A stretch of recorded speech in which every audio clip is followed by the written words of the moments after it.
അമേരിക്കയിലെ ടെക്സസിലുള്ള ഒരു സാധാരണ വീട്. അതിന്റെ ഉടമസ്ഥൻ മാസങ്ങളോളം ആ വീട് വിൽക്കാൻ ശ്രമിച്ചു. പക്ഷേ വിപണിയിലെ മാന്ദ്യം കാരണം ആരും അത് വാങ്ങാൻ തയ്യാറായില്ല. തന്റെ വീടിന് അർഹിക്കുന്ന വില കിട്ടില്ലെന്ന് ഉറപ്പായപ്പോൾ അയാൾ എല്ലാവരെയും ഞെട്ടിച്ചൊരു പരസ്യം നൽകി.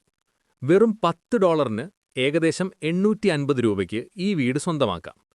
ഇത് കേട്ടതും ആളുകൾ അന്തം വിട്ടു. ലക്ഷങ്ങൾ വിലയുള്ളൊരു വീട് എങ്ങനെയാണ് വെറും 850 രൂപയ്ക്ക് ലഭിക്കുക എന്ന് എല്ലാവരും അത്ഭുതപ്പെട്ടു. സോഷ്യൽ മീഡിയയിലും വാർത്തകളിലും ഈ പരസ്യം കാട്ടുതീ പോലെ പടർന്നു. യഥാർത്ഥത്തിൽ ഇതൊരു സാധാരണ വിൽപ്പനയായിരുന്നില്ല, മറിച്ച് ലോകം കണ്ടതിൽ വെച്ച് ഏറ്റവും ബുദ്ധിപരമായ ഒരു ഹൗസ് റാഫിൽ അഥവാ നറുക്കെടുപ്പായിരുന്നു. $10 നൽകി ആർക്കും ഈ മത്സരത്തിൽ പങ്കെടുക്കാം.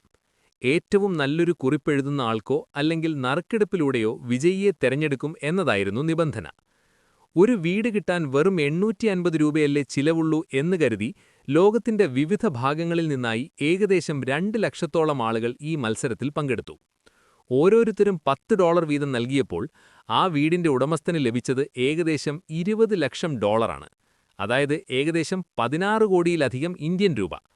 ആ വീടിന്റെ യഥാർത്ഥ വിപണി വിലയുടെ 5 ഇരട്ടിയിലധികം ലാഭമാണ് അയാൾ ആ ഒരു ചെറിയ ബുദ്ധിയിലൂടെ നേടിയെടുത്തത്.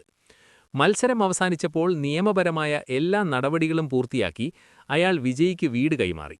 ബാക്കി വന്ന ഭീമമായ തുകയുമായി അയാൾ അവിടെ നിന്ന് മടങ്ങുകയും ചെയ്തു. ബിസിനസ്സിൽ ശരിയായ വിലയേക്കാൾ പ്രധാനം എങ്ങനെ അത് ആളുകളിലേക്ക് എത്തിക്കുന്നു എന്നതാണെന്ന് ഈ സംഭവം തെളിയിച്ചു.